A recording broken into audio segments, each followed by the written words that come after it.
Bangku kosong, ujian terakhir.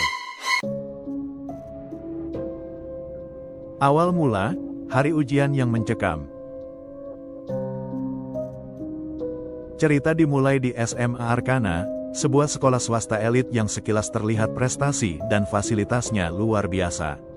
Hari itu adalah hari pertama ujian akhir sekolah, UAS, untuk siswa-siswi kelas 3, sebuah momen krusial yang menentukan masa depan mereka.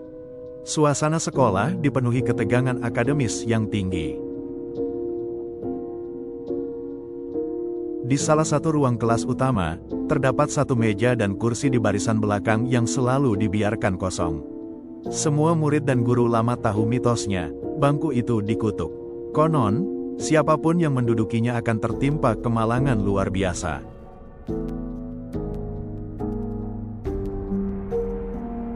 Masalah dimulai ketika tata letak ruang ujian mendadak kacau karena jumlah peserta yang membeludak.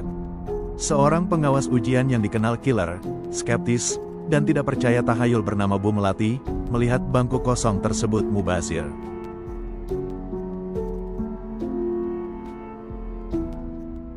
Karena kekurangan tempat duduk, ia dengan tegas memerintahkan Dinda, seorang siswi pendiam dan pintar, untuk duduk di bangku keramat itu agar ujian bisa segera dimulai. Meskipun Dinda ragu dan teman-temannya ketakutan, ia terpaksa menuruti perintah tersebut demi bisa ikut ujian.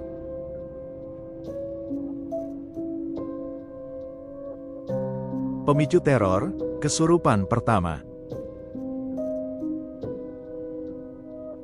Ujian dimulai dengan hening, namun atmosfer di dalam kelas berubah menjadi sangat dingin dan menyesakan. Dinda mulai merasakan hal-hal aneh. Lembar soal ujiannya tampak berubah, dan ia mulai mendengar bisikan-bisikan aneh yang memanggil namanya. Tidak lama kemudian, tubuh Dinda mulai kejang-kejang. Matanya memutih, dan ia berteriak histeris dengan suara yang bukan miliknya.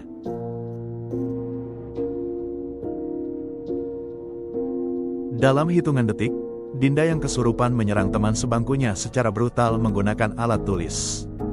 Bu Melati yang mencoba menenangkan justru ikut diserang. Kepanikan massal pecah. Ketika para siswa mencoba berlari keluar untuk menyelamatkan diri, mereka menyadari hal mengerikan, semua pintu dan jendela kelas terkunci rapat secara gaib. Ruangan tersebut terisolasi total dari dunia luar. Ponsel tidak mendapatkan sinyal, dan teriakan mereka tidak terdengar oleh orang-orang di luar bangunan.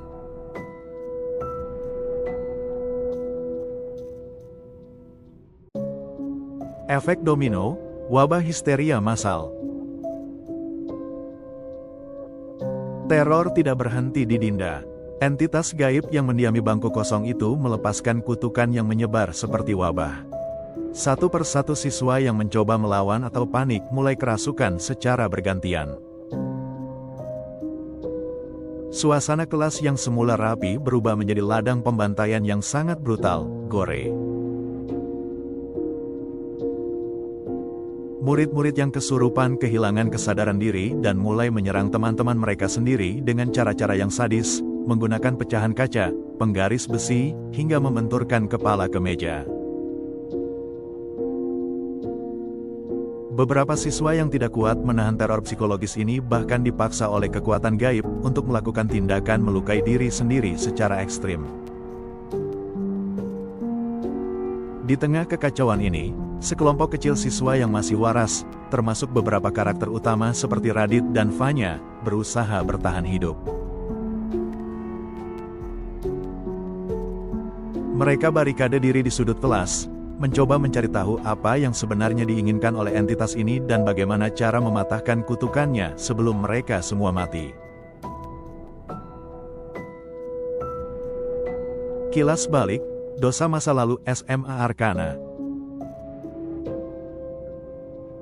Saat mencari cara untuk bertahan hidup, Fanya menemukan beberapa petunjuk tersembunyi di bawah laci bangku kosong tersebut, termasuk sebuah buku catatan lama yang berlumuran darah kering. Dari sinilah plot twist dan rahasia kelam SMA Arkana terungkap. Beberapa tahun yang lalu, bangku itu ditempati oleh seorang siswi bernama Siti, atau siswi korban di masa lalu. Siti adalah siswi berprestasi dari latar belakang miskin yang berhasil masuk SMA Arkana lewat jalur beasiswa. Kehadirannya memicu kecemburuan sosial dari geng anak-anak kaya di kelas tersebut. Siti menjadi korban bullying, perundungan, yang sangat ekstrim, baik secara verbal, fisik, hingga mental. Puncaknya terjadi tepat pada hari ujian akhir tahun lalu, di mana mental Siti hancur total karena difitnah, menyontek dan dipermalukan di depan umum. Karena tidak kuat menahan tekanan dan siksaan, Siti nekat mengakhiri hidupnya di bangku tersebut secara tragis. Demi menjaga nama baik dan reputasi sekolah sebagai sekolah elit, pihak yayasan dan para guru bersekongkol untuk menutupi kasus kematian Siti. Mereka memanipulasi laporan polisi dan menyatakan Siti meninggal karena kecelakaan di luar sekolah. Jasadnya seolah dilupakan, dan bangku tempat ia meninggal sengaja dikosongkan agar tidak memicu gosip. Arwah Siti yang penuh dendam ternyata tidak pernah pergi. Ia menunggu momen yang tepat, yaitu hari ujian akhir berikutnya, untuk menuntut balas tidak hanya kepada para pelaku bullying, tetapi kepada seluruh sistem sekolah, guru dan murid, yang memilih diam dan menutup mata atas penderitaannya. Ending, ujian terakhir yang sesungguhnya. Mengetahui kebenaran tersebut, Radit dan Fanya mencoba melakukan semacam ritual pengakuan dosa. Mereka berteriak meminta maaf atas nama sekolah dan mencoba menghancurkan bangku tersebut untuk melepaskan kutukan. Namun, kemarahan arwah Siti sudah terlalu besar. Satu persatu penyintas tersisa tewas dengan tragis di detik-detik terakhir. Upaya penyelamatan dari luar sekolah, pihak keamanan dan paranormal yang akhirnya dipanggil setelah pihak luar menyadari ada yang tidak beres, terlambat datang.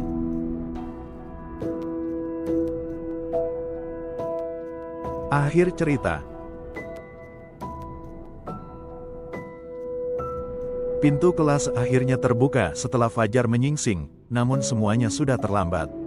Ruang kelas dipenuhi oleh keheningan yang mencekam dan pemandangan yang mengerikan. Hampir seluruh siswa dan guru pengawas di dalam ruangan tersebut tewas mengenaskan.